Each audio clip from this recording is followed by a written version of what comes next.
So when we talk about charger infrastructure, then the first thing that we need to talk about is the charging control. And when we talk about charging control, then it essentially means that how can we harmoniously integrate the EVs to the grid. And all that has to be done by the charger, and the charger, a smart charger which would come in very near future, has two critical points. It should have the knowledge or the awareness of the status of the grid, or we can call it as health of the grid, and it should be aware of the status or health of the battery.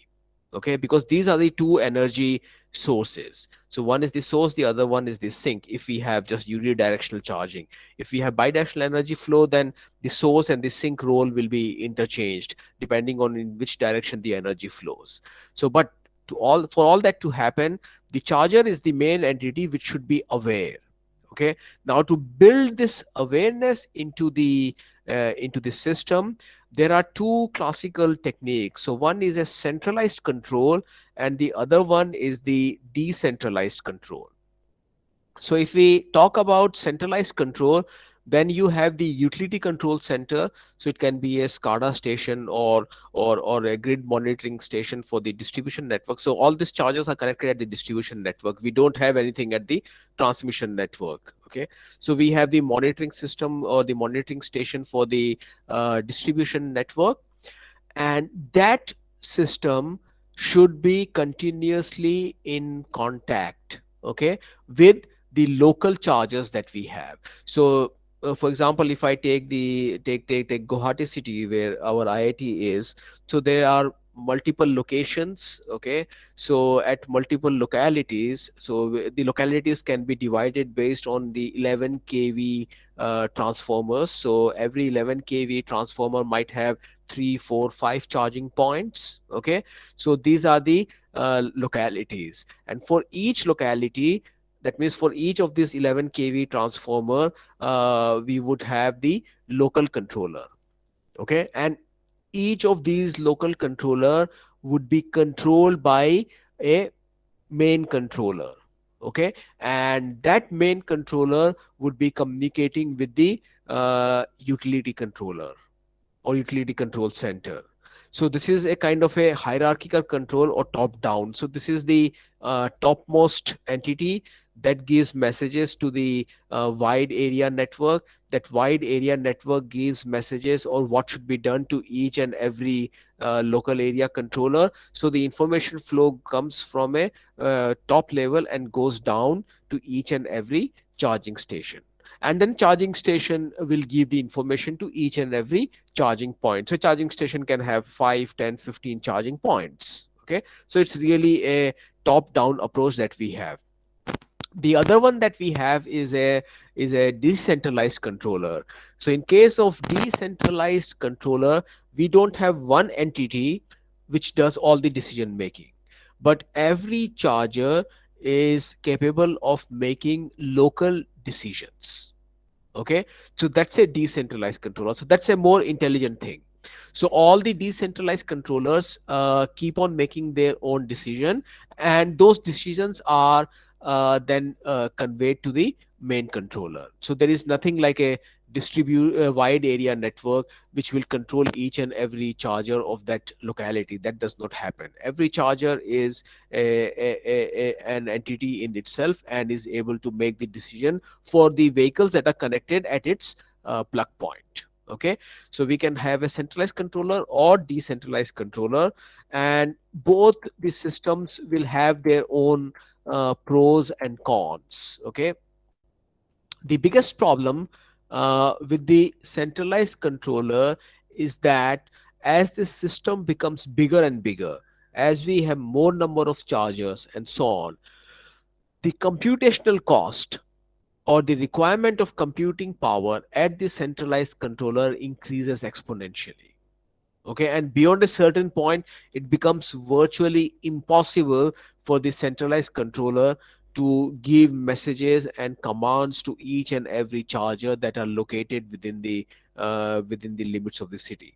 So, centralized controller are okay as long as the charger network is not very large, it's very limited, then centralized controller is the way to go.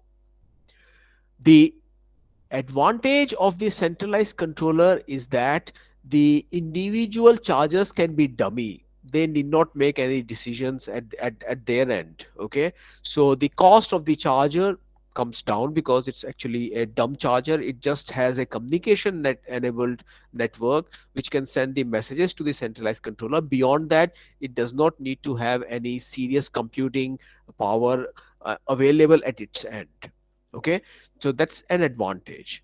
But scalability is a major issue as soon as we come to the centralized controller.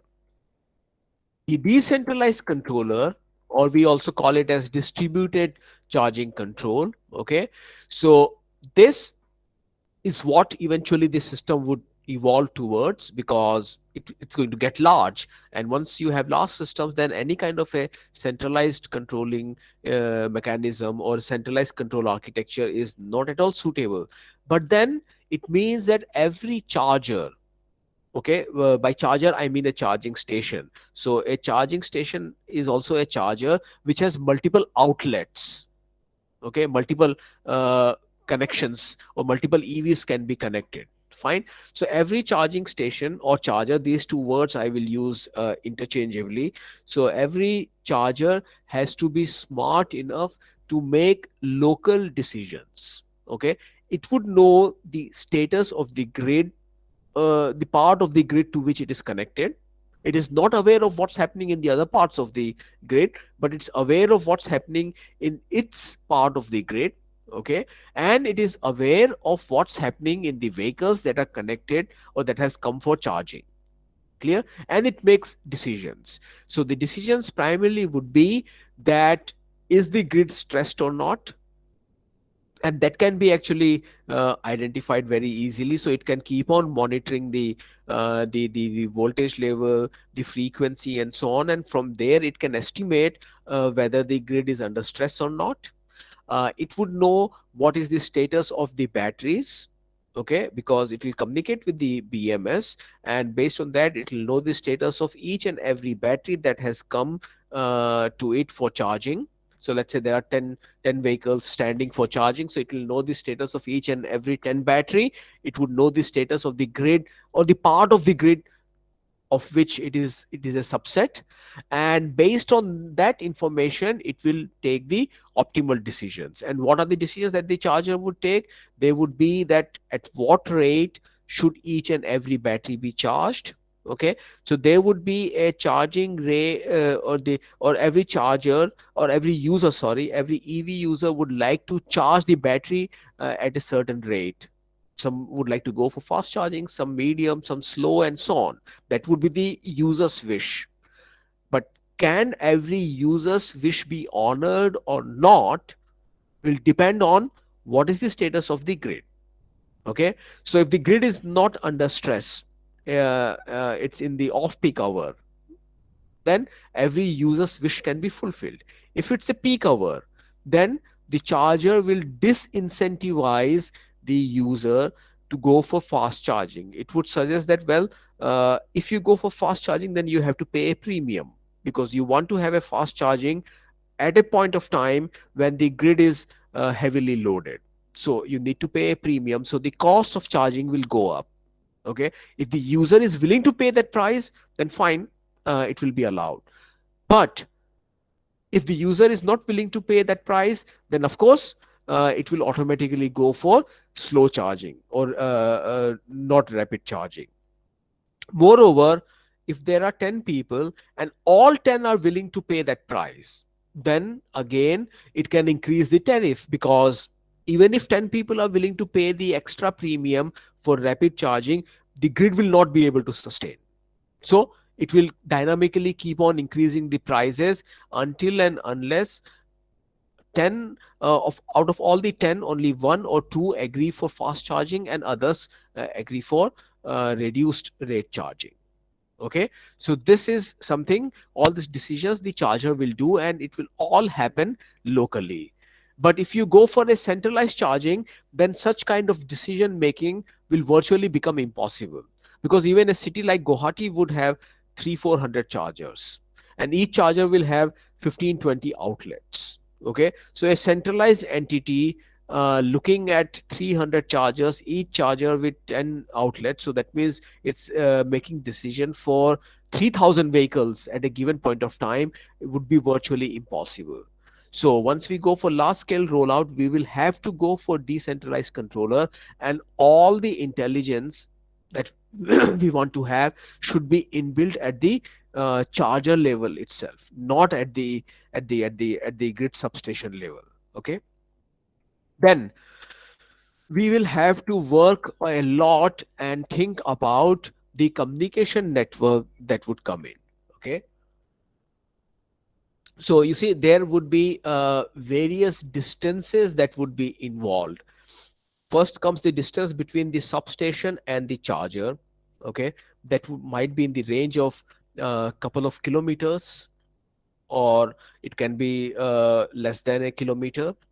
Then between the EV and the charger, so the distance would be a meter or so, not beyond that.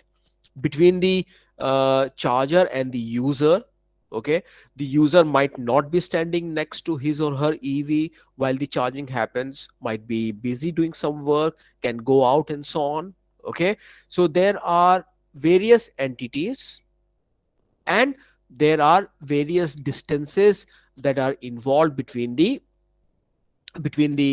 entities. Okay, so the major actors are shown here on this slide. So we have the charging station, that's an actor or an entity. We have the EV, that's again an entity. The user, it's an entity. So a grid management system, which is the substation SCADA enabled, which has the information about the grid status. So that's an entity. Then we have the communication network, which is an entity. Okay, if we go for bidirectional power flow, then we need advanced metering infrastructure, that's an entity.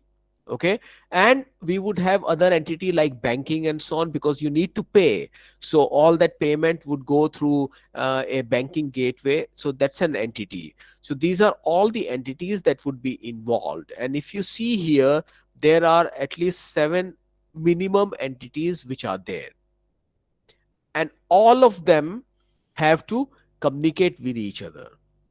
Okay, and there would be different levels of communication which would happen.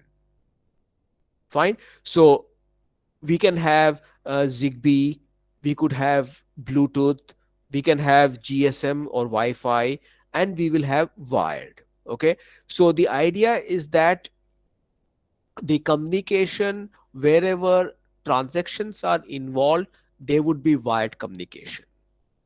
Okay, the communication which will happen between the BMS and charger, that is by default wired.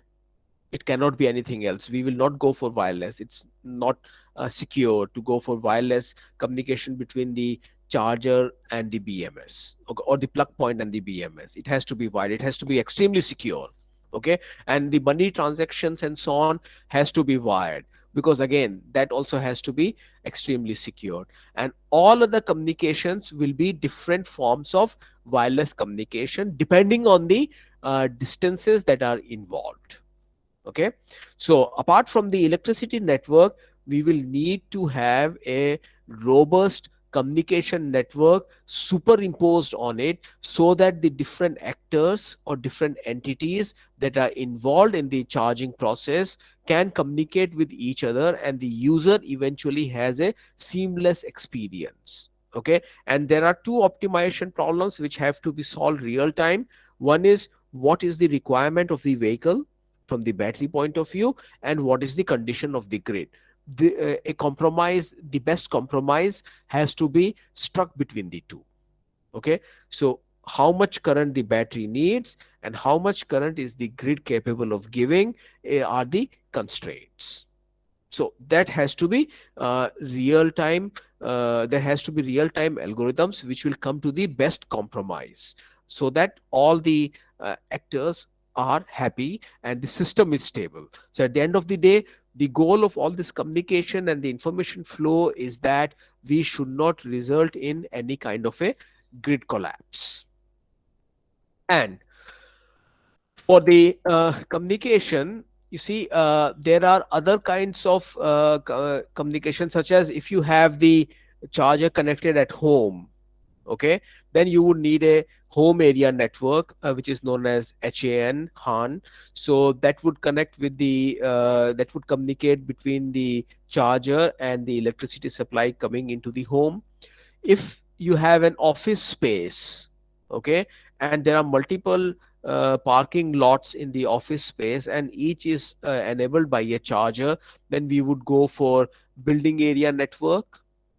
If it's a factory location where many people work and there are parking lots for many vehicles, then we will go for industrial area network. Okay. Now let's say if you have a community like the IIT campus or the Nerist campus that we have, so it's a closed community. There are parking lots at different locations within the campus. Okay. And we need to have a communication there, so we will go for neighborhood area network. Okay. And then let's say if we look into a broader picture, so we the IIT is located in North Guwahati, and in North Guwahati there are other establishments as well, so we will go for field area network. Okay. So the smallest network would be the HAN, or home area network, and the next bigger level would be industrial area network or building area network, and then next would be the neighborhood area network, and then eventually the field area network. Okay. So each of the area would have different distances. Okay. Home area network can be a wired one, or it can even work on Wi-Fi. Building area network can also work on Wi-Fi, and wired would be also good, so we can go for Ethernet kind of a connection.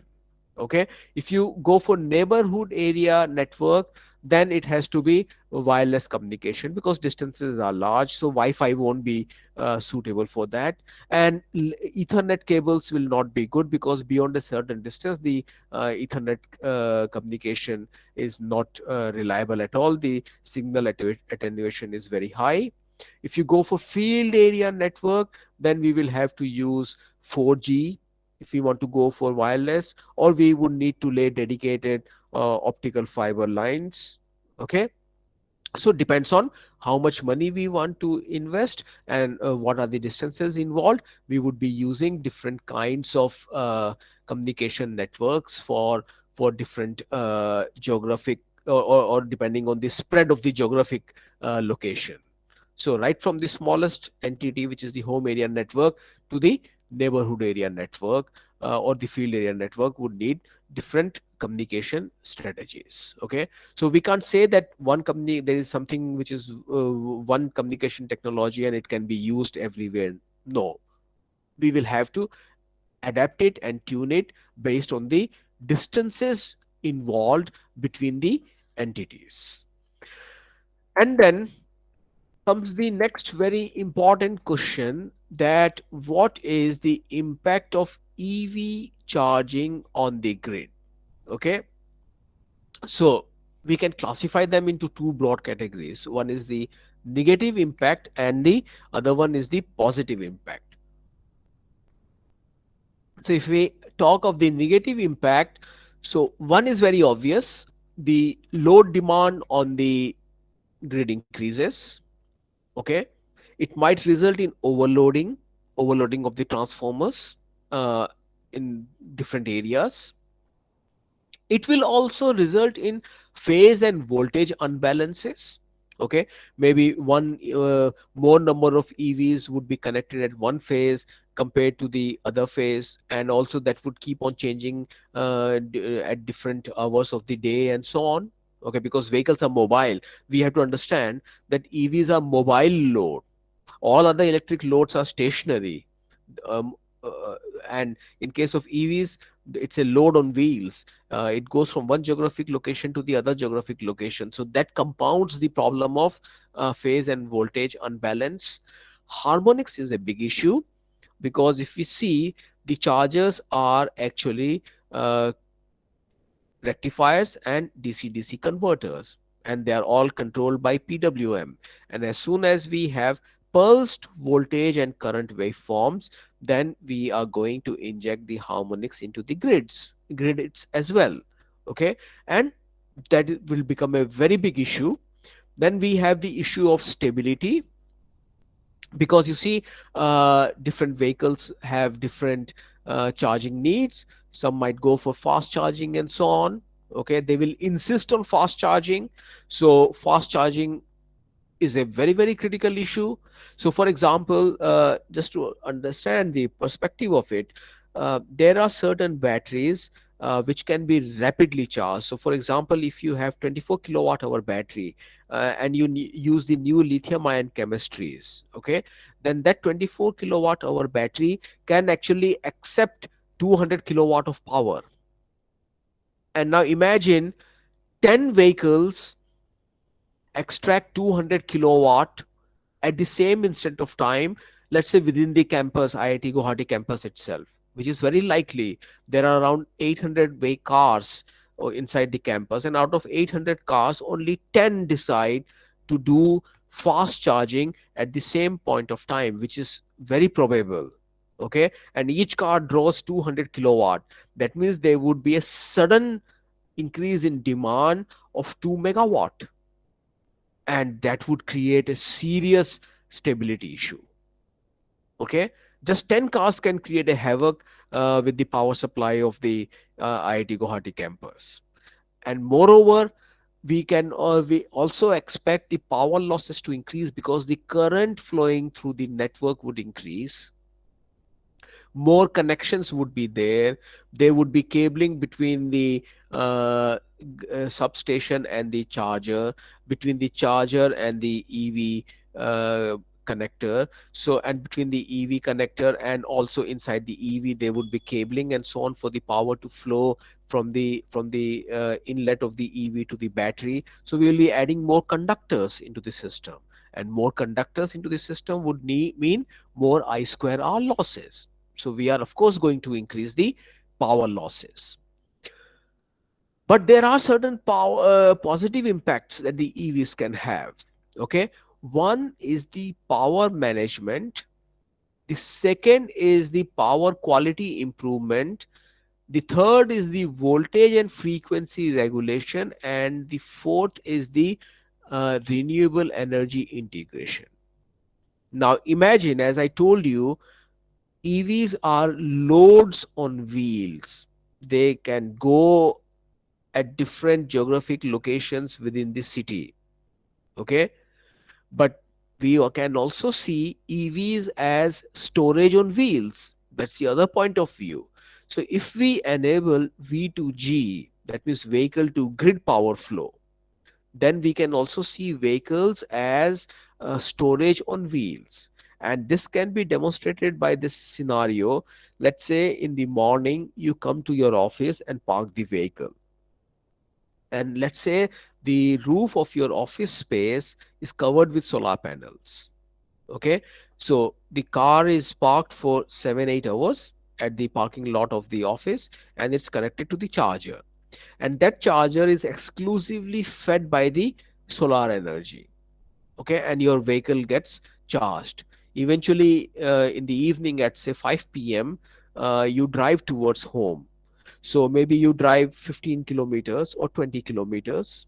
And if you drive 15 or 20 kilometers, then one would consume hardly 7 to 8 kilowatt hour of energy. But your battery pack has 24 kilowatt hour capacity and it's full. And out of that, you have consumed 6 kilowatt hour for traveling from office to home. So that means when you reach home, the battery pack still has 18 kilowatt hour of energy in it, and that 18 kilowatt hour energy that the battery pack has actually come from the solar generation.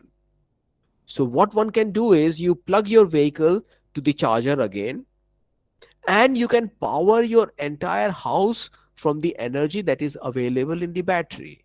So what happens is that now you're running your home and you're meeting all your load requirement or a good portion of your load requirement from the solar energy which was stored into the battery during the daytime, in your office. So you not only transported solar energy in time, okay, during the day you stored and now you're using at night. So you're transporting the solar energy in time, but you are also transporting the solar energy geographically. So your office was 15 kilometers away from your home. So you transported all that solar energy back to your home. Okay. So that is a very big advantage. So if you do that, then it gives a support to renewable integration.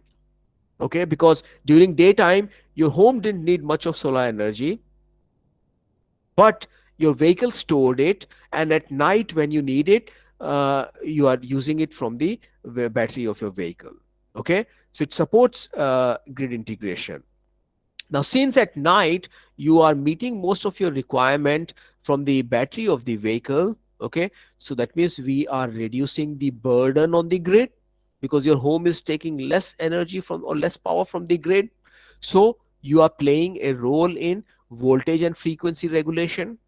Okay, moreover, the power quality will also improve because you see today most of the domestic loads are DC. Whether you look at your mobile phones or you look at your televisions or we look at our computers and laptops and so on and all these things that are present. So all those are DC loads. The battery is a DC source.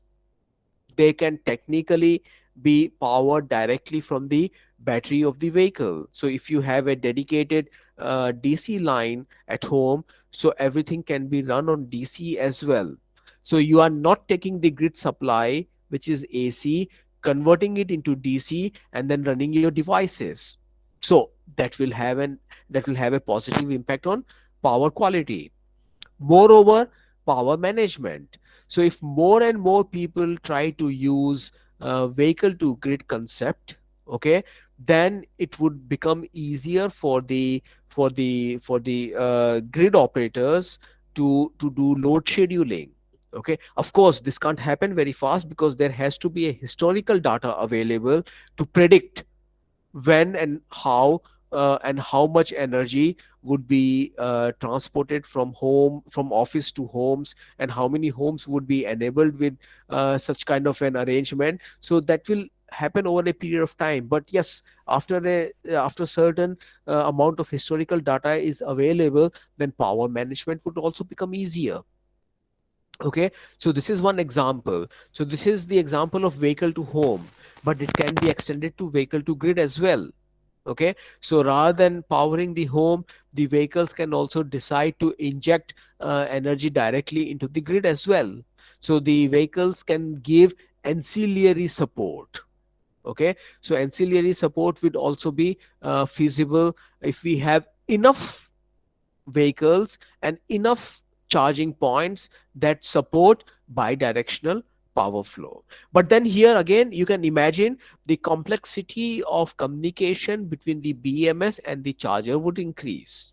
Okay, so now not only the BMS and charger will decide how much current does the battery need to charge and so on, but they also need to discuss that does the battery needs charging or would the battery like to discharge. Then the charger would also need to know that how much current is the battery willing to give back to the grid.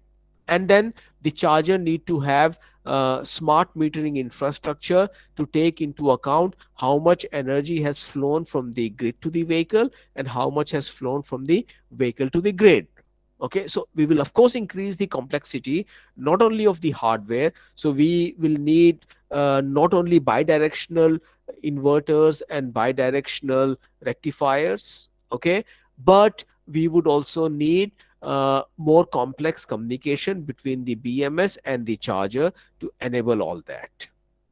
Okay, now if we look at all the negative impact, clear, the estimate is that over a period of time the EVs will create an additional load of 1000 terawatt hour, which is 25% increase from current levels for almost all the major countries. Okay, So in India also we can expect that once the e-mobility mission is fully rolled out, then the electricity consumption will increase by at least 25%. So once we have that kind of a scenario, then we cannot afford to have uncontrolled EV charging. Because if we have uncontrolled EV charging, then it will become very, very difficult to estimate the peak hours and the off peak hours of the grid. Okay, so that will not be allowed. So all the charging will have to be controlled charging. That means we will not be honoring every user's wish. Okay, the users will also have to comply with the suggestions that the charger would give. So if the charger says that I cannot allow you to fast charge, so that would be the final thing. Even if you want fast charge, you won't be able to do it, because we have to take the grid into account. Okay, and the other thing, which is the component overloading, which is clear. So if my total load demand would increase by 25%, then the overloading of the grid components would be more. It would be 25% more, so which will influence the transformer's lifespan and so on. So even that has to be upgraded over a period of time. Okay, so we can see here it's not a very cheap proposition. So when we talk about e-mobility, it's not about just having good electric cars or electric scooters or electric vehicles, but it also means a lot of upgradation that has to be done in the grid itself. Okay, phase and voltage imbalance. Okay, that is very easy to understand. If we look at a scenario like IIT Guwahati, we have an academic complex. Okay, uh, so that is supported by one phase. Next to the academic complex, there is an administrative building which is connected to the other phase. Okay, now the distance between them is around a kilometer or so. So the number of vehicles parked in the parking lot of academic complex is different from number of vehicles parked in the administrative building. Okay, now if all these vehicles are EV and all the charging spots are all the parking spots are charger enabled, then you can see that different number of vehicles are parked at different locations, and both the locations are connected to different phase of the power supply. So that will create phase imbalance. Okay, and the vehicles will keep on moving. So that is a problem. Okay, now harmonic injection. So every inverter and every converter which is used in the charger would have a certain THD. Okay, and to have a large scale penetration of EVs, it is very, very important that the THD of each and every converter which is used in the entire system, okay, that means in the charger and also inside the vehicle, should have extremely low THD. Okay, studies have shown that if even if the THD of individual converter which is present inside the charger is around 1%, and if there are large number of them within a city limit, it will still have a negative impact on the power quality. So that means the converters that we are going to use should have a THD of quite less than 1%. So that is again an open research problem, that how can we achieve that. And until and unless we achieve that, we cannot have a reliable and large scale rollout of EVs in any country. Okay, so then also power loss. So EVs, if you see, we are charging the battery. Okay, and the battery consumes real power.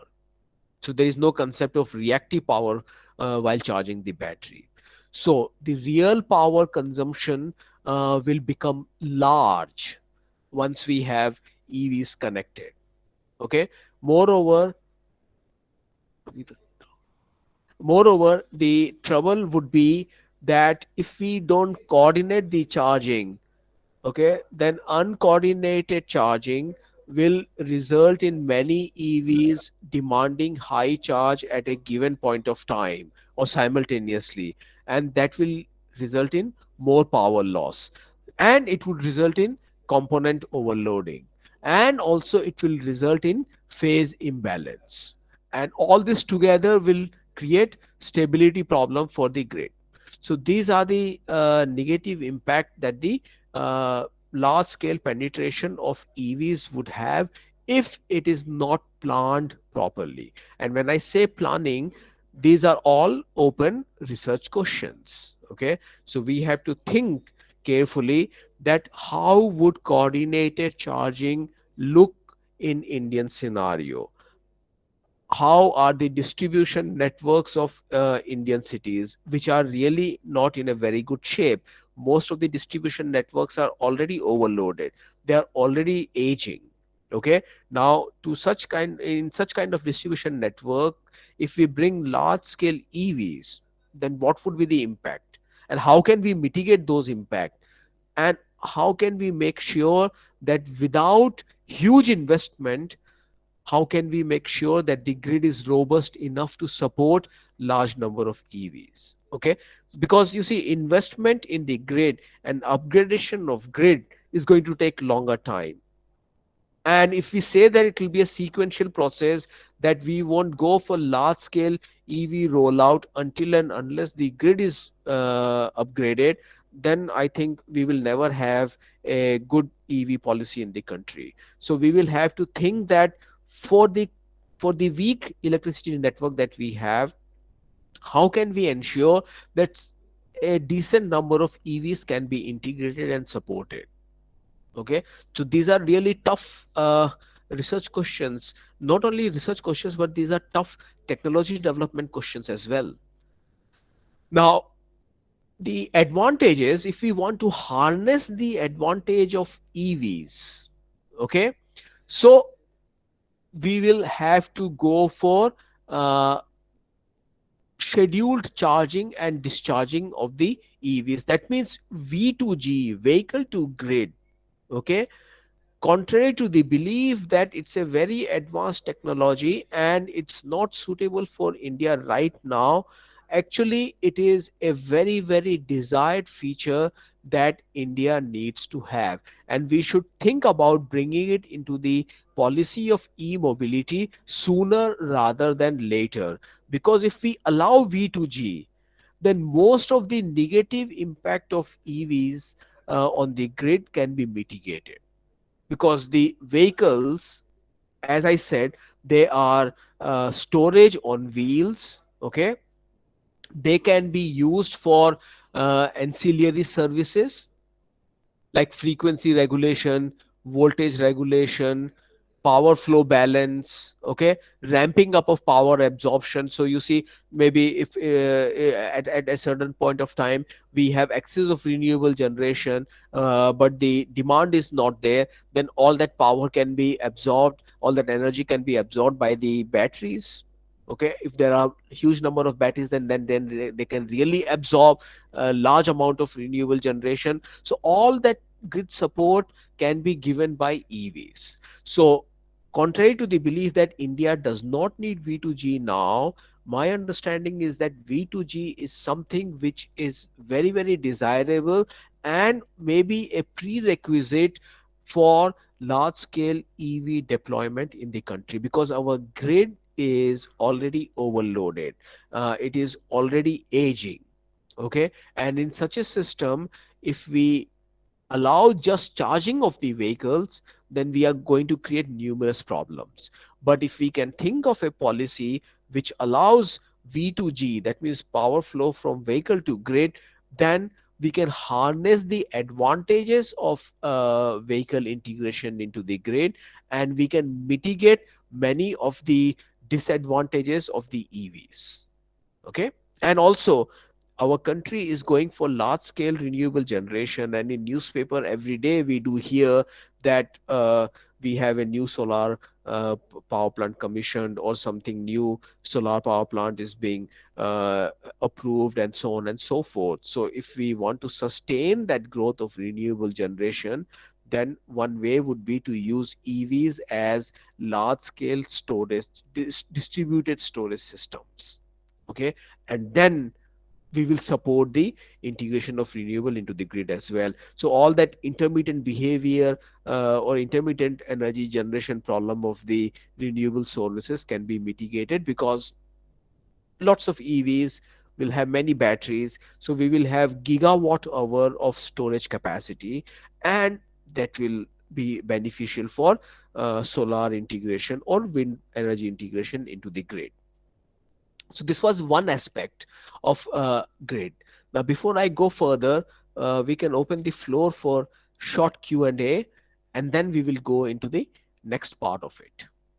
So if there are questions that somebody would like to ask, then please do let me know.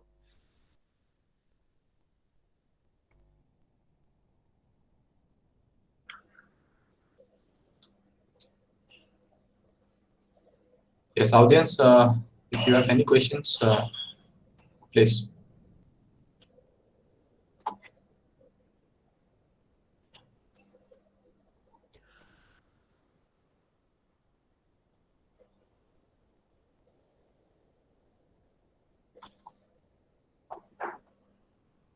So any Anything?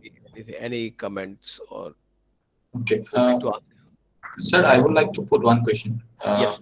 Actually, there is a actually contradiction in the positive impact and the negative impact. Hmm. One is saying like harmonics is injected. That is very clear because we are using converters and all. And Yes. another point is saying we are like helping in the power quality improvement. Yes. So these two things are actually because this is also like related to harmonics only. So we Yeah. are having to actually reduce the harmonics also. We are saying like that. Yeah. So how can you, sir?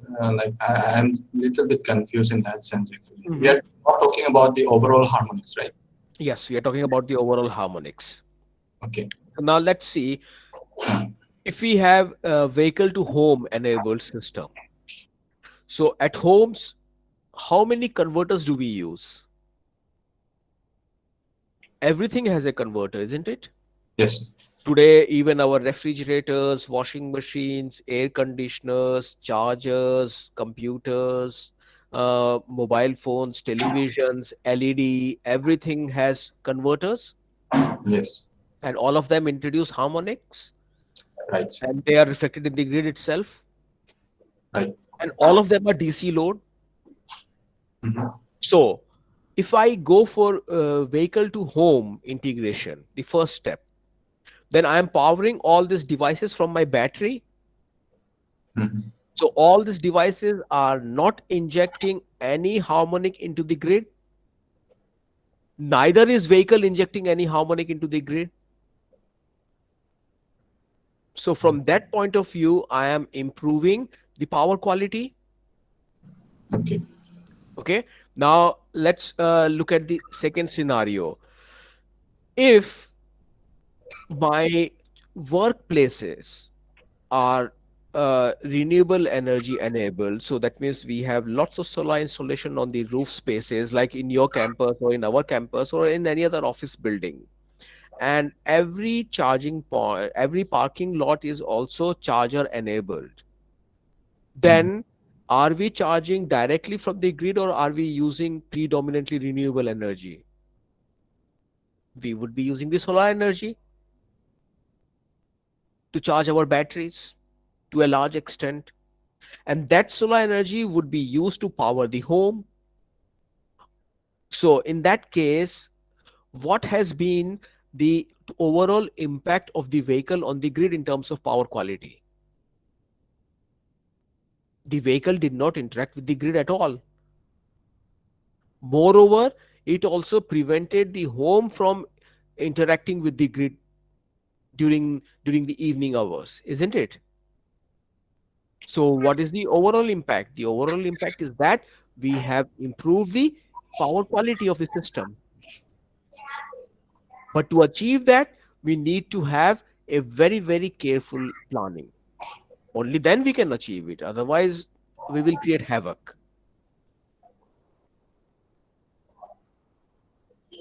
I hope I could Yes, sir. Yes. answer that. Mm. Okay. Thank you, sir. So, any other questions from the participants? I think, yeah, there is one question. Use of blockchain cryptocurrency in energy trading for EV. What is the scope in India? About cryptocurrency, I'm not sure, but yes, blockchain would be needed. Okay, so we need distributed ledger to enable energy bidirectional energy flow, because that will keep good accounting of how much energy a certain vehicle has taken from the grid and how much energy has it injected back. So that is an essential technology that we will have to use. Cryptocurrency, not necessarily, because we can use the conventional currency to do the trading and to exchange money. Yeah, but blockchain is a very desirable feature and definitely has to be incorporated. No doubt about that. Uh, Sir, Yes. very good afternoon. I'm Rahatullah Khan from KIT Group of Institutions. Hello. Yeah. Am I audible clearly? Hmm. Okay. Yes, So you are right. the session is very much informative and very much encouraging as well. So Thank you. in our institution, there is a club, e-vehicle club we hold from 2008. Hmm. So in between we did many of the innovations.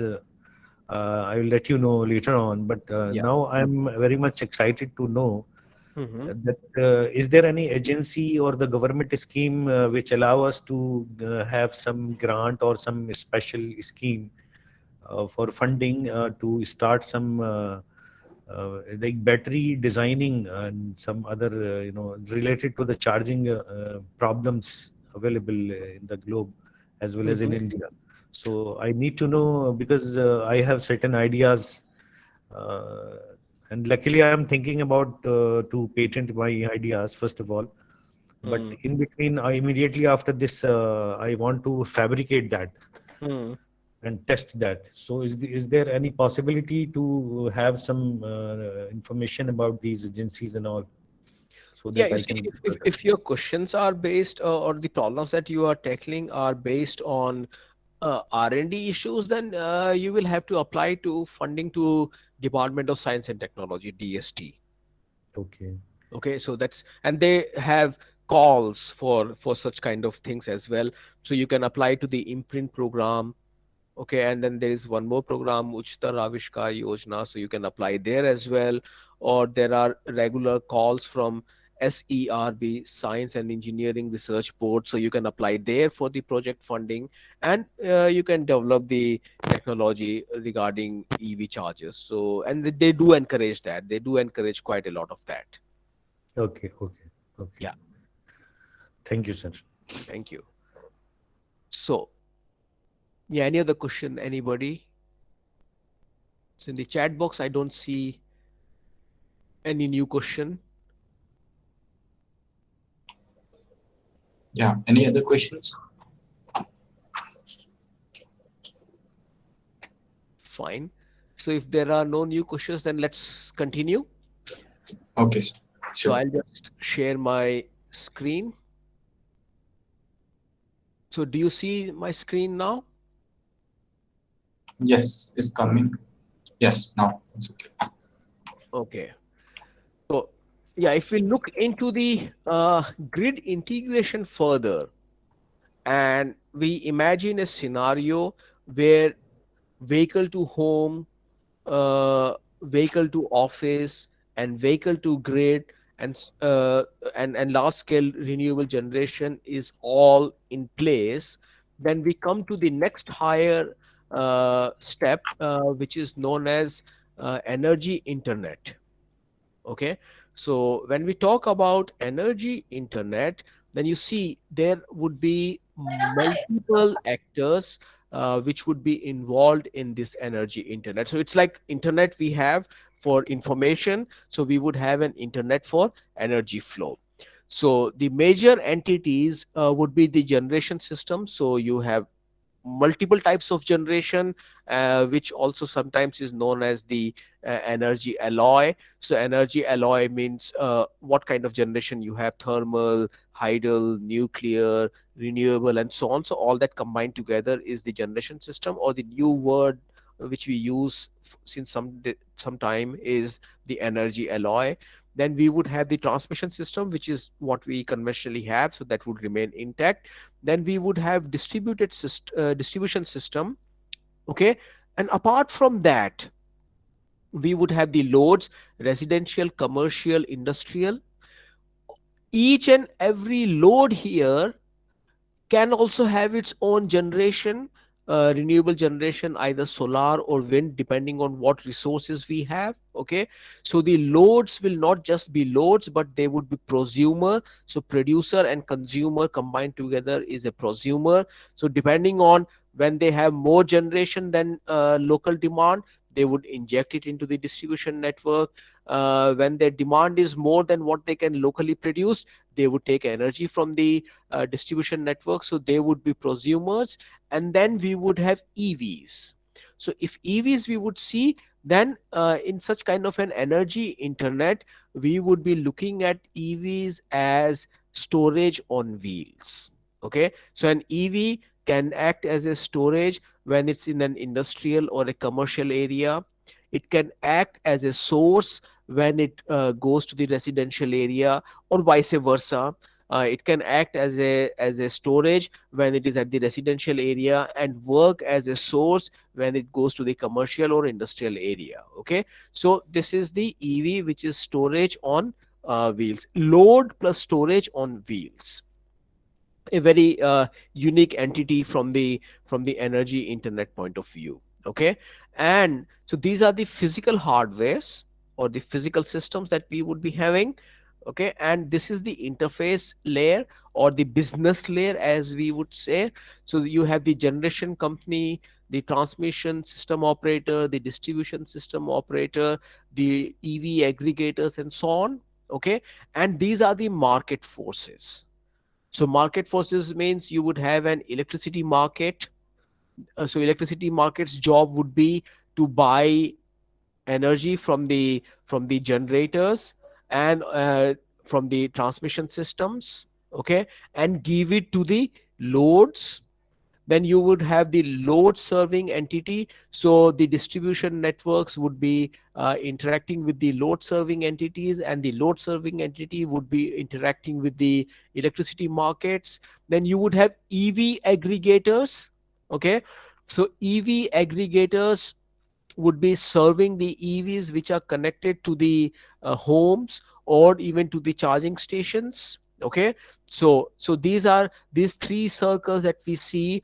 They are not involved in any energy flow. Okay. They are involved in the market operation. They are involved in deciding who takes how much energy from which source at what cost. Okay. So all the market dynamics will be handled by the market operator.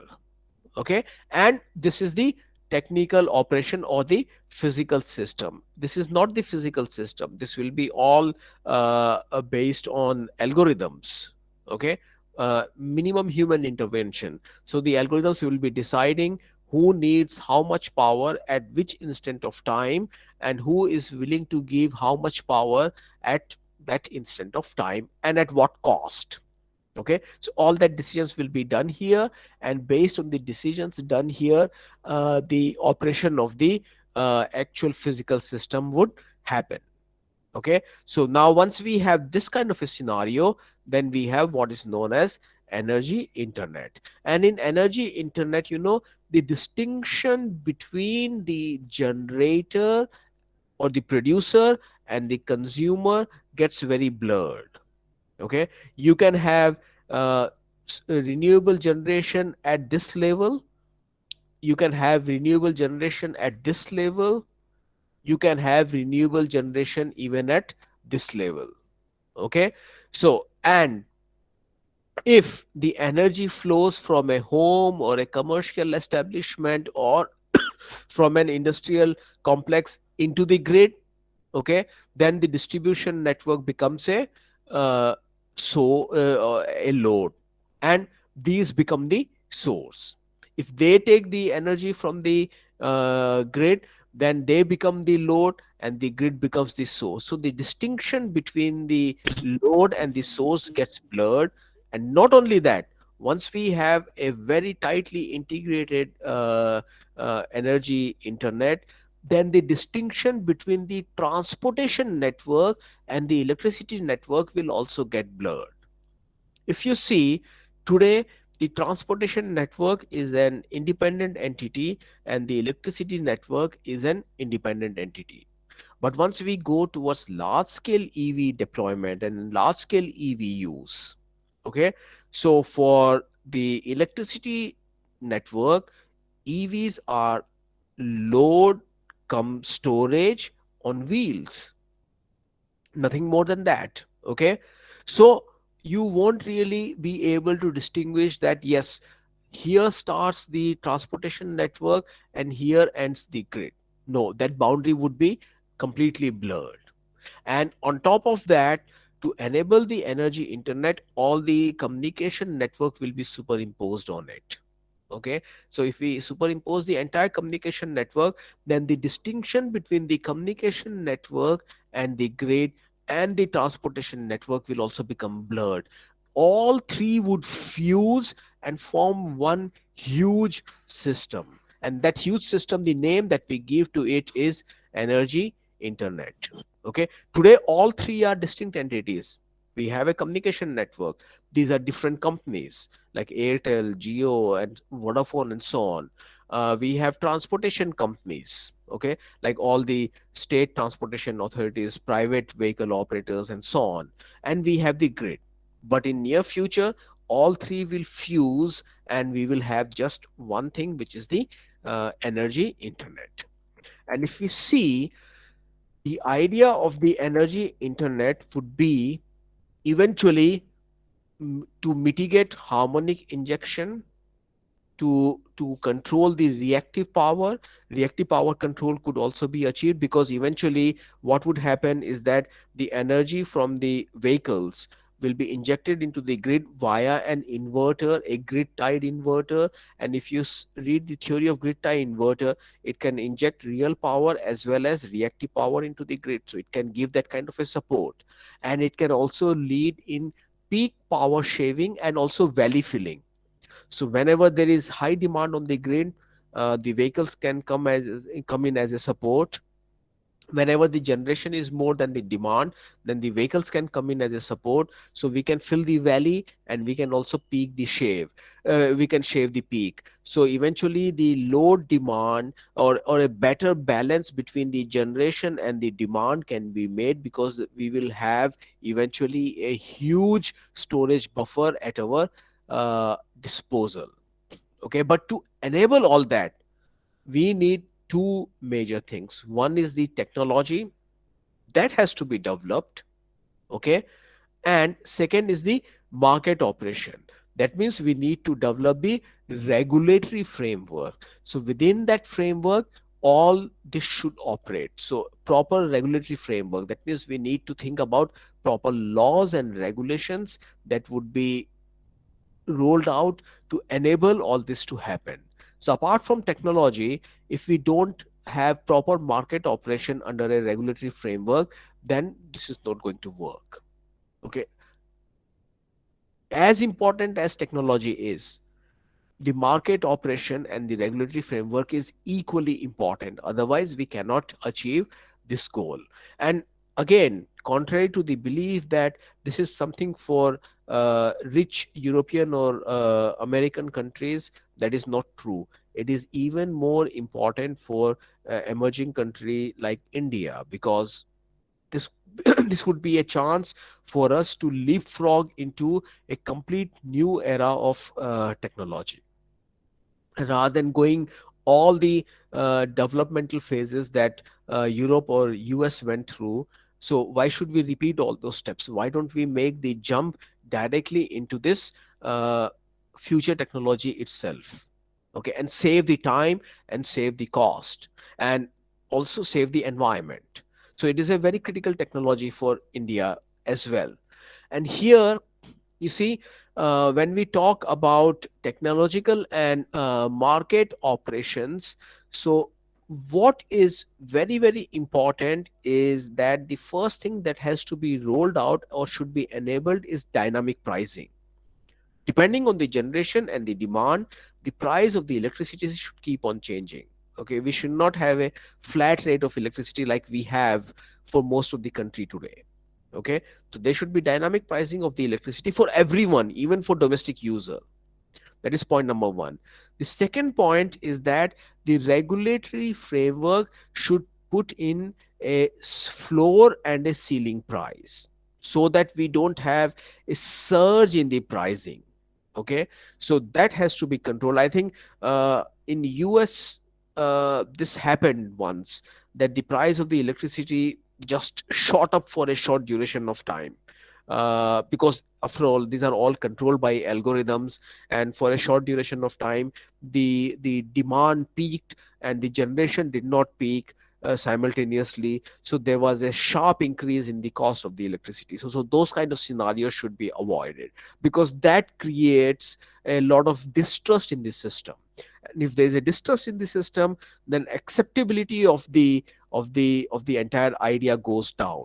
And if people don't accept it, then eventually deploying it becomes extremely difficult. So we need participation of the people, and people would be willing to participate if we have a strong regulatory framework. So here comes the major point, that we as engineers and researchers pay a lot of attention to the technological aspects, but do not pay sufficient as attention to the regulatory aspects as well. Actually, we should be creating ideas about what kind of a regulation we as a nation would need to develop such kind of an energy internet.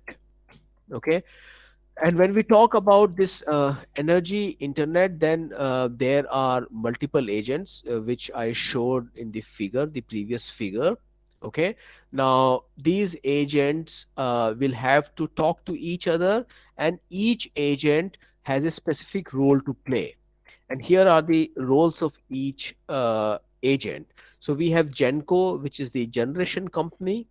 Okay, and the responsibility or the role of the generation company would be bidding electricity prices into the electricity market. So it will bid that I'm generating this much and this is the price I am willing to sell, and so on. So all that bidding has to be done.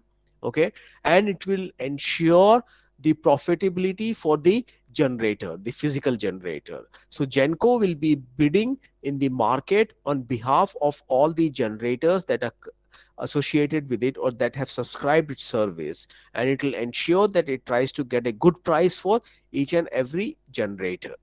Then we would have the LSE, okay, which will be responsible for selling electricity to the end user.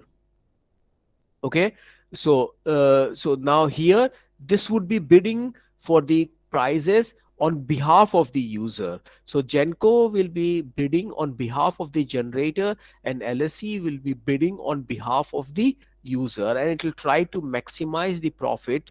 So Genco will try to maximize the profit for the generator, and LSE will try to maximize the profit for the user. Okay, similarly we will have TSO, which is the transmission system operator. So the transmission system operator will take care of the overall security of the transmission network. That's very important. Also it will take care of uh, procurement services, okay, like frequency regulation and so on. So in some geographic location the demand is more, so it will circulate or divert the energy from one location to the other location. So all that will be done by the TSO.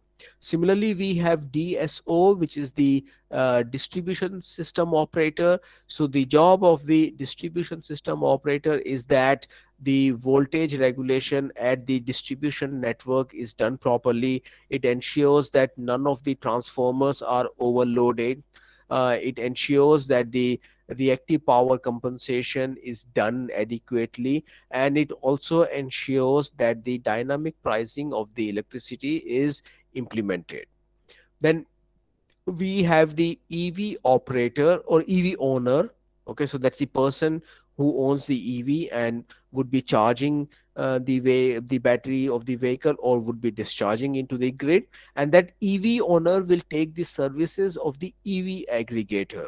So EV aggregator will bid for energy on behalf of the EV owner. So the EV aggregator will interact with LSE, and LSE will interact with Genco.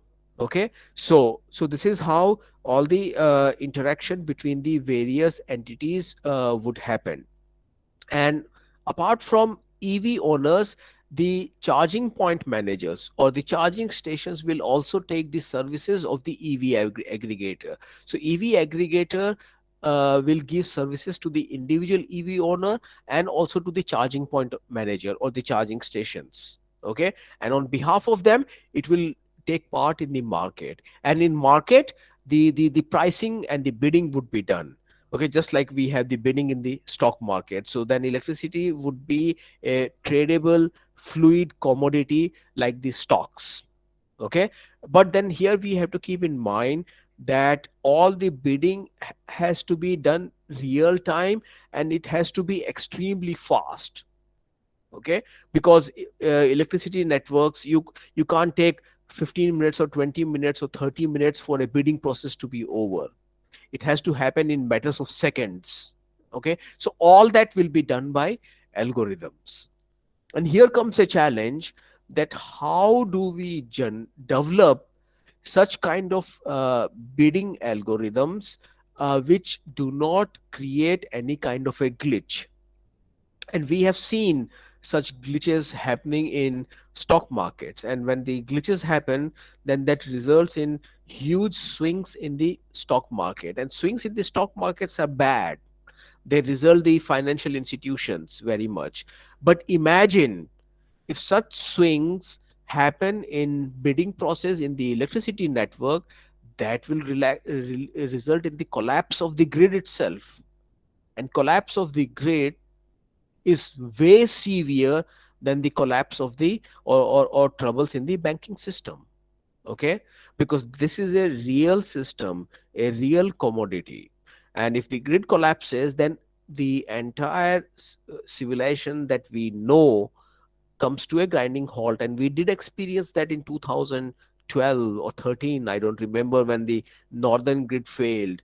It collapsed, and eventually it had a percolating effect in the entire country. Okay, so those kind of scenarios can repeat and can happen if we do not pay serious attention to the regulation and also to the algorithms which will be deployed in operation of such kind of a grid internet.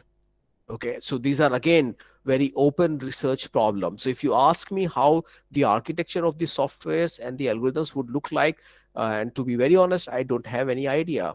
It has to, it's a very big problem, research problem, and it has to be addressed in a phase wise manner. And the trouble is that in Indian academia and in Indian research organizations, we do not pay enough attention to this aspect, that how would we eventually be creating a grid internet. Okay, and in the grid internet, if we look from the EV perspective, the EV aggregators will have a huge role, and the EV aggregators would be the one which will keep a detailed account of energy flow between each EV and each charging station that takes its service. And that's where the question of blockchain or distributed ledger comes in. In the previous session, one of the attendees asked the question that should we be using blockchain or distributed ledger, and the answer is yes, because eventually this is going to become so complex that only something like a blockchain will be able to keep detailed account of who has given how much energy to whom, and who has taken how much energy from whom. Okay, apart from blockchain, there is no other way that such accounting and such record keeping can be kept, can be done, and it will become critical once the number of EVs on roads reaches a certain critical mass. So that is the idea. So EV aggregators, apart from the technological aspect, that how do we create converters and inverters with a very low THD so that the harmonic pollution in the grid do not happen. Apart from that, we need to pay a lot of attention, and we have to think about what kind of algorithms and what kind of legislations should we be building for the Indian scenario. Okay, so this is again a very important research problem. And apart from that, the other research problem which will come up once we have this kind of an internet of energy is the security aspect, because it will all depend on communication between different entities. So a security breach in the communication network can result into a serious collapse. And you can imagine now, as I said earlier, that once we have energy internet, then the distinction between the grid, the communication, and the transportation network, okay, the distinction gets blurred, all fuse into one big thing. So if a security breach happens in that, then we bring down all three of them simultaneously.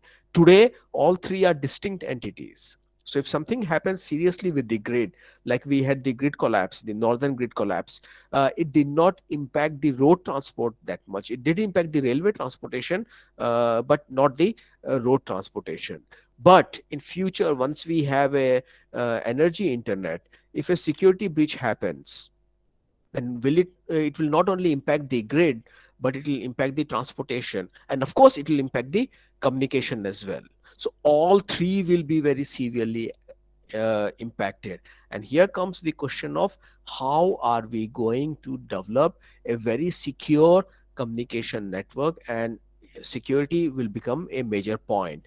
So now here again I would like to address that research in such kind of domains is not under the purview of just the power engineers.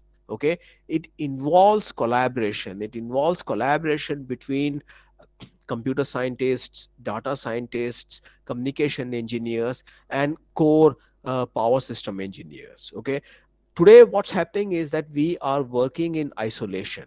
So power system engineers or power electronic engineers do not talk and exchange ideas with data scientists, or do not exchange ideas and information with the communication engineers. The communication engineers and data scientists, they develop some algorithms, they talk about some security issues without understanding the operation of the power systems thoroughly. Okay, so that creates uh, ideas, or that generate that results in ideas which are not really usable. So research in this field is truly multidisciplinary and has to go over it's spread over multiple technology areas, and that is what we will have to pay attention to. So this was the last point which I wanted to bring to the audience attention, that where things are going to be in the near future. So with this, I think I'll stop here now and open the floor for final series of question and answers. So if you have any question, any comments, any ideas to share, then please do so. Yeah. Thank you so much, sir. Thank Uh, you. yeah, the forum is now open for discussion. So, participants, if you have any questions or doubts or queries, you are free to ask now. Hello, Yes. sir. Good Please. afternoon. It was a nice session. Yeah. I'm Yeah. Devanand I can. speaking, sir. Yes. I'm working in Tata Technologies as a Yeah. design engineer, Yeah. and I'm familiar somehow with electric vehicles. Okay. I'm doing research from Symbiosis International University. Mm-hmm. The research topic is energy trading Mm-hmm. using blockchain Mm-hmm. for electric vehicles in India. Mm-hmm. So as you told that it needs some collaboration in Yeah. India to Yes. do this kind of research. Yes. So do you please suggest any research is going on in collaborative method in Yeah. India right now in this particular topic? Uh, Not really. Not really. What we are trying here in IIT Guwahati is that we are trying to establish a collaboration with our computer science department and EEE department and bring experts from different domains together and create a team so that we can address such challenging questions which are very, very difficult for individuals to handle. So, as far as I know, there are no existing groups with deep knowledge within India right now. That's an unfortunate scenario. So, but yes, there is a need, and even here in our institute, we are trying to develop a group. I think in near future we will have one, which will look specifically into these issues. Presently, I am familiar with electric vehicles. I know Yes, very well about the vehicles and automobile industries yes, on the design, manufacturing, processing, etc. yes, I also familiar with the software applications, yeah, like the DC also. The yes, only thing regarding this regulatory framework, yes. uh, is there any agency which can support from a government point of view? You see, As, in Niti Aayog has made some think tanks to discuss the regulatory framework, and many companies are part of that already. So they are trying to come up with the regulatory framework. So maybe you can go to the Niti Aayog website and you will get information about that, and also some documents or white papers that they have released. Okay, but it's still in a very nascent stage, a very, very nascent stage. It will take time for this to evolve. in Singapore, I heard, read out one paper, Yes. Energo Lab.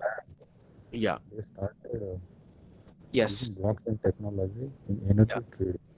Yes. In Singapore, in European Union, in Japan, in US, you will find many groups. But in India, we don't have dedicated groups yet, and it's a time to create some of them. Sir, Yes. I want to comment on Niti Aayog. Yeah. Like there is no such facility dedicated towards this particular area.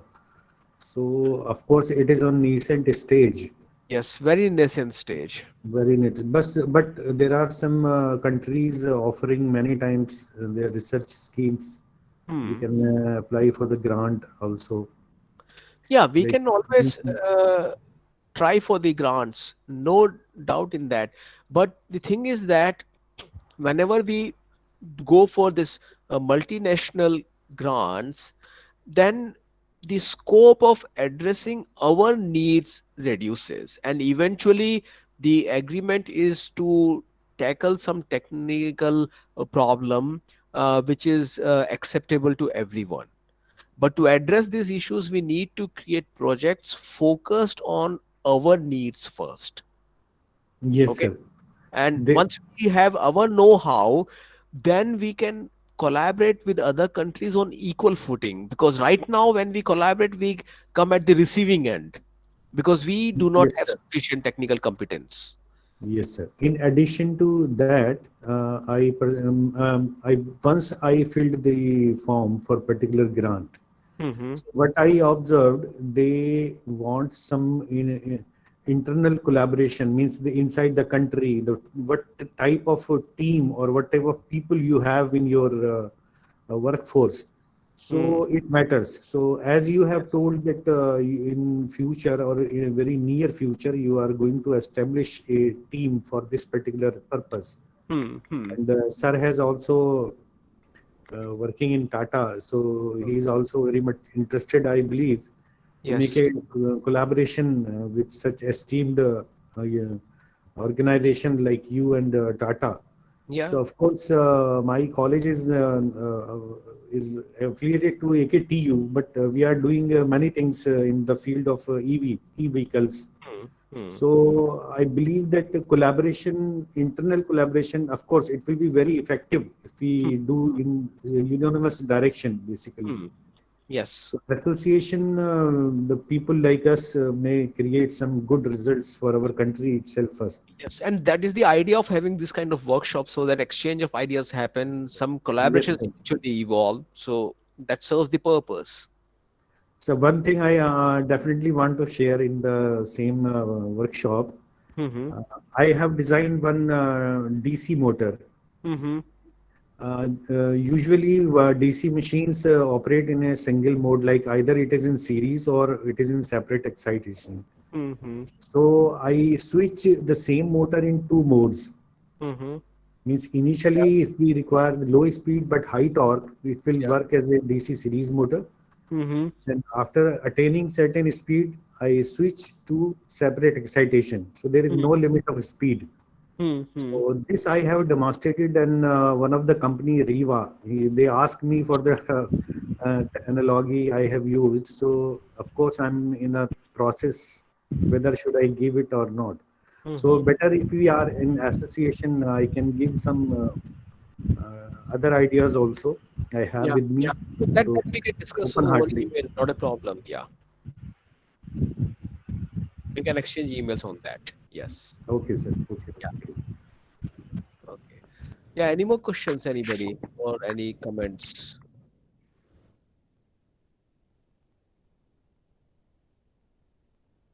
Okay, so I am just checking the chat box. In the chat box, yeah, I don't see any questions, so I presume Yes, sir. no Yes, more I think. questions. Yeah, I think, sir.